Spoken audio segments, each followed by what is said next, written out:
Thanks, everyone. We're going to be talking about this fascinating topic that I hope you will see features very nicely with the themes of the morning. Because what Ali and I are hoping to convey to you is this idea that I call really the bed for progressive growth.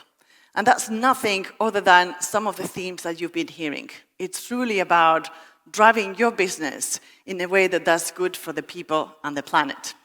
And so I'm the CMO of Diageo. As Stefan said, sometimes people know us more for our brands rather than the name of our company. But we sell lots of brands around many, many countries. And I thought I'll show you a video where you're going to hopefully recognize some of these iconic brands that I spend my days and some nights thinking about.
There we go.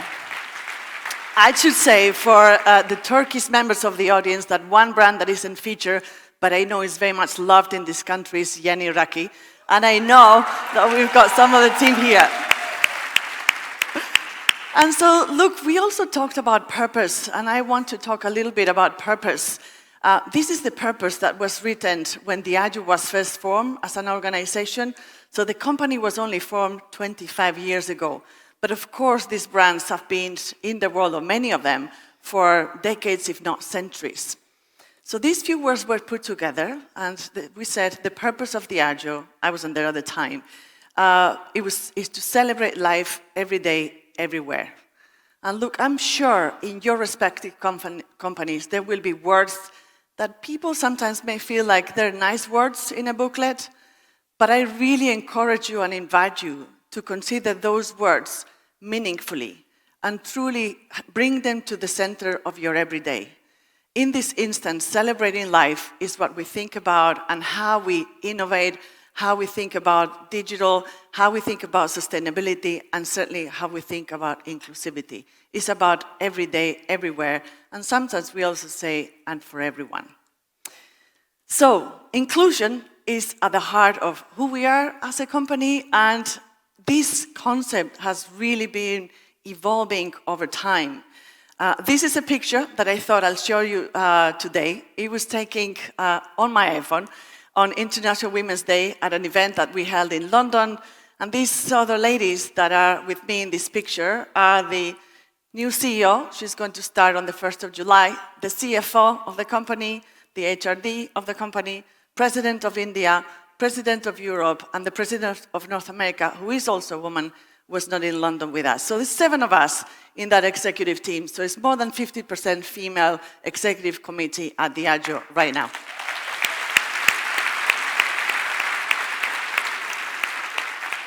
And, this is not just for the sake of a picture. Truly, we're known for many things. I'll just mention a couple, but one of them that I think it's been really transformational is the parental leave, where we have a 6-month paid parental leave for both moms and dads, truly paid everywhere in the world. So that's one of them. It gets recognized, and it makes a difference.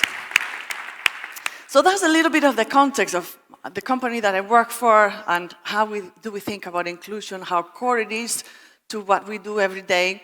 And yet when we think about the landscape of what is inclusive portrayal in the world right now, there's to some degree still some conflicting data points. One of them is, of course, this is a hugely motivating, engaging topic. And I always, when I talk to marketing teams, certainly at Diageo, and in other companies, this is something that people truly care about. And I know that many of you are working on this already very hard and really aiming to make a difference. However, when consumers are asked, and these are some stats from a study that was run in 2021, consumers still say that they don't feel completely represented and they would like to see more diversity in the work that we put out in the world. So the degree to which we are making this effort is not being reciprocated by the acknowledgement by consumers. So you could look at this as a challenge. I choose to look at it as an opportunity. There's more for us to do. The last couple of stats have to do with, and this works. So this idea that doing good business and actually driving performance are intrinsically linked together has been proven a number of times, and I know Ali is going to talk more about that. But there's a lot more to do.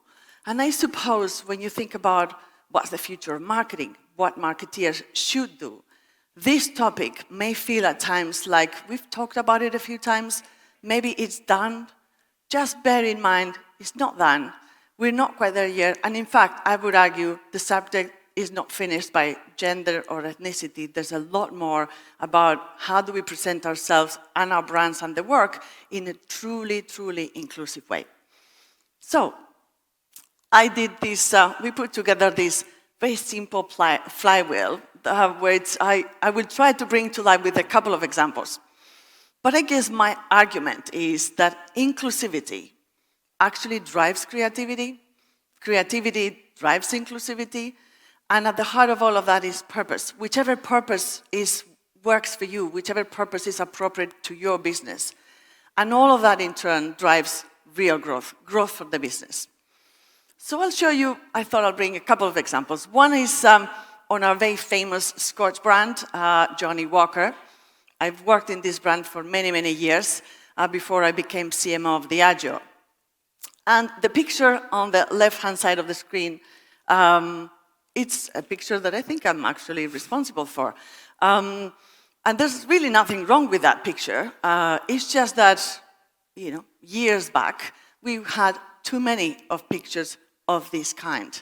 And so the content that we were putting out in the world, you could argue, was really focused on having our whiskey be very appealing, mostly to men. And this kind of man, not just any man. And so really the consideration at that point of what does it mean to really be inclusive and having inclusivity at the heart of what we do led to a series of changes. I thought I'll bring you a couple of different iterations of how that looked like, but truly it's about having the notion of inclusivity really at the heart of everything, from how do we think about the consumer, who are we targeting, how do we think about the content that we put out there, who's producing that content, and how it shows up in the world. I'll show you two examples. One is from a piece of work that we did in Africa. The other one is a piece of work that we did in North America. Very different, but I hope you will see that there's inclusive thinking behind these two sets of work. Let's have a look at the Africa piece first.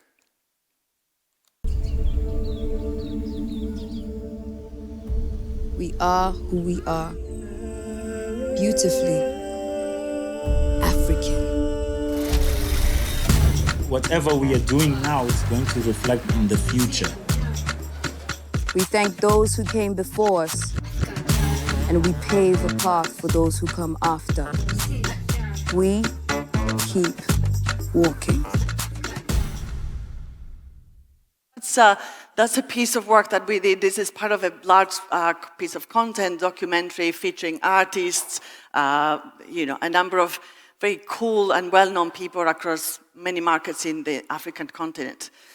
The second piece is actually a piece of work that we did in the US, where one of the people that we were working with, Brittany Howard, she's a singer and an author, really worked with another singer to create the anthem for a football team, a soccer team, that is female-owned, female-founded, female-owned, and female-run. It's from Los Angeles, Angel City, and this is the video where they tell the story of what it means for them to write the song that is the anthem for this football club.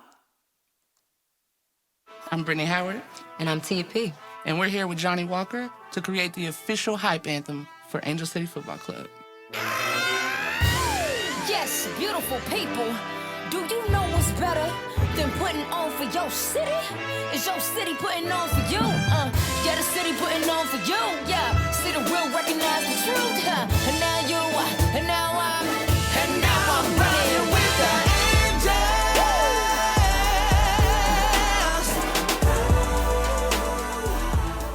We worked on this song together, me, TP, Mike Elizondo.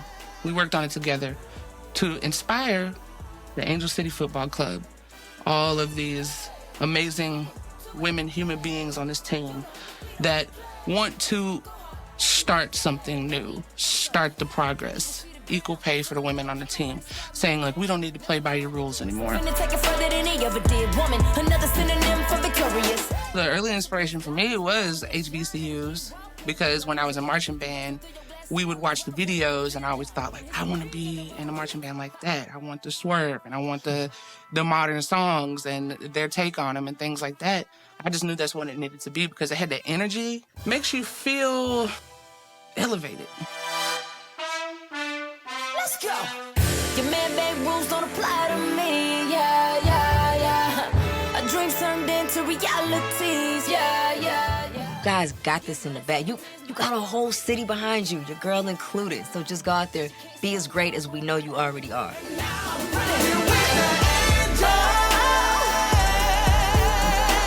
I'm super honored and proud of all the work that I've done with Johnny Walker. It's been amazing. I hope I can do something that lays groundwork for other women to come behind me one day and to just keep lifting each other up. Angel City Football Club is one of those achievements that is going to open the door for many more other female-run sports teams. Angel City, this is y'all's time. This is more than a song. This is music to a movement for women's equality.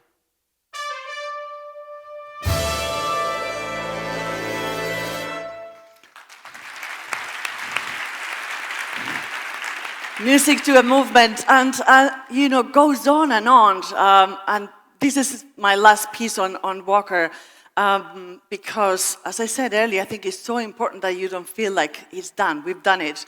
This is a piece of work that we did actually using an algorithm, and this is about the idea of whiskey is for everyone, and the guiding principle shouldn't be who you are, but actually which flavor you like.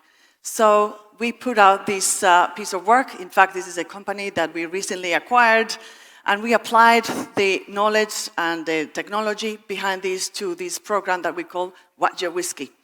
So you will be, if you ever visit us at Johnny Walker Prince Street, which I would encourage all of you to do, it's a fabulous brand home, it's a beautiful experience, you would be welcome with someone with an iPad probably, asking you a few questions about your taste preferences. Questions like that. The answer to those questions around your flavor, what you really like, will determine what journey you're going to take in that brand experience.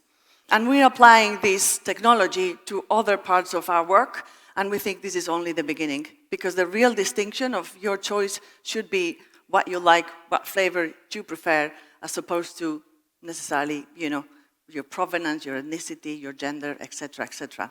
So whiskey is for everyone, really. So we keep at it, and I think one of the things that I thought is important to share, it's that what's behind the intention is actually a lot of practice. I think someone mentioned this morning. You have to prepare yourself, and you have to organize yourself to provide these results and to make sure the change does happen and is sustainable. We went at it through this framework that we put together. It's very simple. And again, we work with many people, including WFA. They've got access to all of these. So if you're interested, please come later, and we'll be happy to share with all of you. But the framework very simply talks about really what's the representation of the people that are being portrayed, what is the perspective, what's the agency, and also the characterization. Are they real human beings? Are you portraying real human beings as opposed to stereotypes? And that really allowed us to train all our marketers, more than 2,000 people at Diageo, as well as our agency partners. It also enabled us to have conversations that pull out in that conversation whether or not there are any unconscious bias, and have a conversation about that. This is so important. So this framework we have really launched throughout, and we keep improving at it. We started with gender, we've moved to ethnicity, and now we're going into disabilities within these parameters. We also, I said that we have done this work for ourselves, but very importantly, I think we opened the wings to working with a number of fabulous people. Industry partners from UN Anti-Stereotype Alliance, absolutely WFA, who is a fabulous organization that Stefan leads, and indeed you'll hear about Creative Equals, a fabulous partner that we've been working with for a number of years. Who's behind the camera? I mean, some of this fabulous work has been filmed by women. It's a huge effort. You will know that female creative directors are scarce, and we've been working it. Again, Ali will talk more about that, so I won't say more. But truly, who's behind the camera matters a lot. And indeed, through the value chain, so it's not just about the creative work per se, the production of that content, it's truly around the media in which that content is shown and more. So we have a program where we now look at actually inclusivity around our entire supply chain. And we have examined the profiles of more than nearly 2,000 suppliers to understand who is it that we're working with, and therefore how can we affect change. So with that, going back to my flywheel, I would like to talk very briefly about the next piece, keyword of this flywheel. I've talked about purpose and inclusivity. I want to mention creativity, even though we've already seen some of the creative work. But in simple words, for me, creativity is the magic that fuels this progressive growth. It really unlocks progressive growth. It makes you feel different about the things when you encounter them in that creative way. I'm a huge believer in the power of creativity to change the world. And I thought, again, I'll give you a different example this time of creativity applied not just to the work per se, to the content creation, but how that content lives in the world. And I've mentioned media, and we've said at Diageo we want to be media activists. And what do we mean by that? We said by 2030, we want 15% of our global media investment to be invested behind inclusive partners, media partners. And we've really defined that definition. What does it mean, inclusive media partners, in each country, because the circumstances may vary. But it's a bold statement, and we're really well in our way to get to that point. So let me talk about this Guinness example. Guinness in GB and in Ireland has been closely linked with rugby for many years. And in fact, is the sponsorship of this championship, you may know about this, is called Six Nations.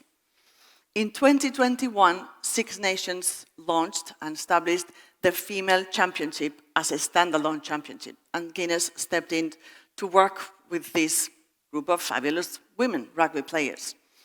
We discovered at that time that female representations in sports media was very small. In fact, globally, the number is 4%. 4% of all female sports are represented in sports media globally. Very tiny. So we worked in GB and Ireland, we made a number of initiatives, including having the profiles of these rugby players be properly represented in Wikipedia, such that when media want to find out about these players, they have more complete information. We also work with media, we work with sports hosts, we work with all the kind of important influences of that environment that you can imagine to shift the attention and really give it a proper focus. Also very importantly, we work with our partner bartenders and pub owners to ensure that during the championship, the airtime that they give at the bar to the female championship is as strong as it would be if it was the men's. So this was a successful program. I have a little video that has some of these stats, and you'll see some of the imagery.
So with that,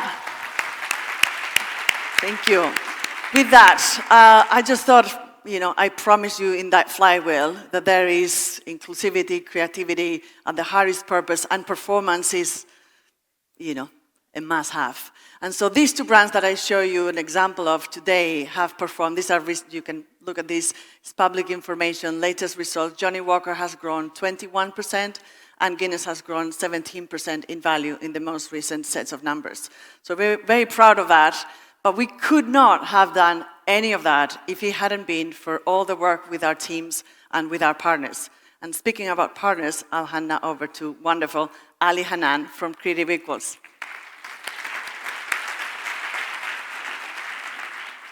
Well, firstly, Cristina, I just wanted to say a massive thank you for inviting me to share your stage with you today. It's a real act of inclusion. And actually, firstly, I want to say that on behalf of the hundreds of women around the globe whose lives you have changed, when we heard you were CMO of the year 2023, the WhatsApp groups, oh my God, they went wild, absolutely wild. But rather than talk about our work, I'm going to show you a little bit of what we've been doing for the last 4 years.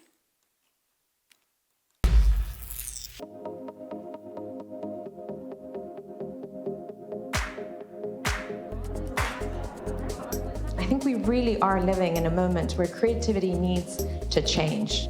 The fact that only 12% of creative directors are women is absolutely terrifying. The challenge that we have with the creative sector is this phrase, you're only as good as your last piece of work, right? And our job actually at Creative Equals, instead of looking at CV gaps as problems, to look at them as creativity's gifts. I want my career back. I spent 15 years of my life, made zillion sacrifices to get where I was. I wasn't ready to throw it all out. Unfortunately, I didn't even get that chance to, give it a shot. I was thinking I'm foreign, I am black. I just kept thinking in a creative industry, I might not be taken seriously because I have no confidence. One of the things that I worry about a lot is I'm much older than everybody else, and you do kind of feel invisible. Tomorrow we get the briefs and I'm feeling petrified, actually. So if we have the same people working on our briefs, we get the same kind of ideas. You've all been really brave to say no. I'm actually going to change this and I'm going to come back to the creative industry to make a difference. I want my daughter to know that she is a big part of the universe and she can look up and say, hey, she's participating, so I'm going to be in there too. I feel really cherished, you know, it's a real nice warm space. I can't sort of say how thankful I am. We're all going to crack it. We're going to make it big. We will live up to our expectations of ourselves. I surely will try.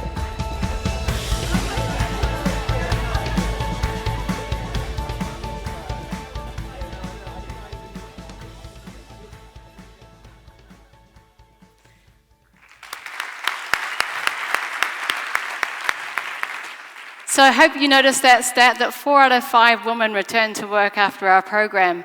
And since that film was shot, we're just 12% of creative directors in the UK were women. That figure has now gone up to 28%, which is, yeah, thank you. It's been amazing. Which, can I say, is a lot better than the 3% of worldwide creative directors, which is what the figure was when I first started at Ogilvy back in 1999. We've also just set up the first pilot around disabled creatives in the UK because, of course, the amount of disabled creatives behind the camera is about 1 to 2%. It's absolutely tiny. And of course, as Cristina says, the value chain is just so important. We've been measuring Diageo's supply chain for the last 4 years around gender, race, disability, and age. And we've really pinpointed these 2 areas of disability and gender as some of the key areas that need to change. But of course, when we measure our supply chains, when we look for minority-owned businesses, we create economic inclusion when we put investment and money back into underrepresented communities. But also we both have this shared belief, and I'd like you to all write down and memorize this phrase: who makes the work shapes the work. It is just so important to have all types of different creatives at the creative table. And actually what we see is it makes better and more authentic work. And actually, when you look at the work at Cannes Lion last year in 2022, 50% of Titanium winners had diversity, equity, inclusion at the heart of the work, and it won across almost every single category. So it's also a segue into marketing and creative excellence, as you can also see some of the brilliant work that you've shown today. And I think, working back along the marketing value chain, when we think about diversity, equity, and inclusion at the heart of innovation, we need to be designing for all the different products and services that all sorts of different people can use. Quick case study, Microsoft. In the US, there are 30 million disabled gamers, 30 million. So they work with the community, collaborating to create the first adaptive controller. There is a phrase when it comes to creating with the community, which is nothing about us without us. So again, thinking about how you integrate the community into the way that we design is really essential. And of course, our argument would be, what if the adaptive controller is the controller that most people can use? What if it was the only controller that Microsoft could make? I mean, that's just a little provocation in the room today. How do we design universal design? It's a key part of sustainability. And I think going back into purpose, Christina's really clearly outlined what happens when inclusion is part of brand purpose, and it helps unlock what we call equity audiences. And a great case study of this, again, you'll hear from Fabrice later, is the work that Reckitt's been doing around the Nurofen brand. So, obviously Nurofen is a pain relief drug, and the huge challenge that we have in this sector is that women's pain is taken half as seriously as men's pain. This leads to a lot of misdiagnosis, and it has a serious consequence for women's health. And one thing I love about this campaign, which is called See My Pain, is it's not just a comms campaign. They're taking it out to medical professionals to really educate them in the world of bias. And of course, that led us straight back up to SDG Goal 3 around health and well-being and gender equality. So, the question to you all, because this is such a powerful room, is what if you could really think about taking diversity, equity, inclusion into your business strategy, into your commerce strategy? And I think just a couple of things just to quickly note. It's also about, your audience strategy. Okay, quick hands up. Who over in this room has an over 50s marketing strategy? Anybody? Okay, a few people, brilliant, good to see. So a little stat for you all. When we think about sometimes the collective biases of this industry, here's a fact for you, and I want you to write this down as well. 1 in 6 of us is going to be over the age of 65 by 2030. We have a massive aging population, and with that, a huge potential for commercial growth. And of course, 1.2 billion people around the world are black, and we see a lot of colorism still, we need to really address race representation within our advertising. 15% of us are disabled, and actually, as we grow older, 40% of us will become disabled. And I just want you to look around the room and imagine that that is actually all these people over here will become disabled. So a massive, amount of us will gain a disability. But of course, back in the world of advertising, we only see 2% of disabled people represented in the ads, 2%. And of course, a lot of the ads are made about disability. It's not just that this is a way that we exist in the world. When it comes to Gen Z, well, they're a really interesting bunch. And I was having a good chat with Sarah Denby, who is the executive director of the Unstereotype Alliance, part of UN Women, the other day. One of the biggest challenges we have in the gender equality space at the moment is the regressive attitudes of young men who are following toxic masculinity influences like Andrew Tate and Jordan Peterson. So this is a massive challenge for young men right now across the globe. And of course, the other side of Gen Z is that 15% of them are identifying as queer. There is this whole exploration around gender, and of course they care about all the letters in LGBTQIA+. It really, really matters. So again, in terms of your audience strategies, in terms of the way that we look at the way that society is shape-shifting and growing, there are so many opportunities to tap into in terms of representation. So just to quickly finish, Cristina and I would like to leave you with this thought. And the big what if to all of you in the room today is, what if we could create a legacy as a community through what we're calling the new ROI, and that is the return on inclusion. The return on inclusion.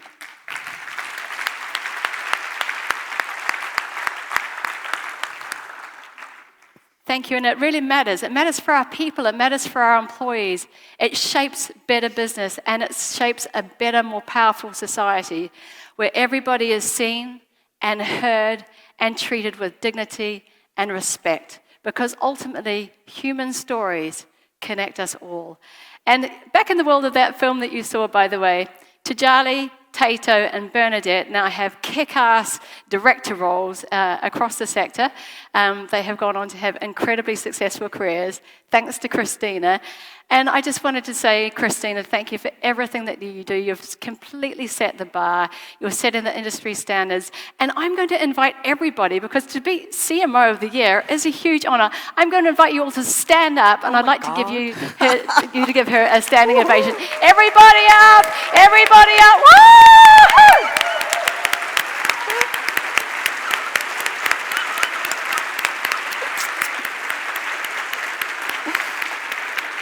Thank you so much. Thanks, everybody. Look, there's nothing else for me to say. We're standing between here and lunch, but as they say here in Turkey, WFA.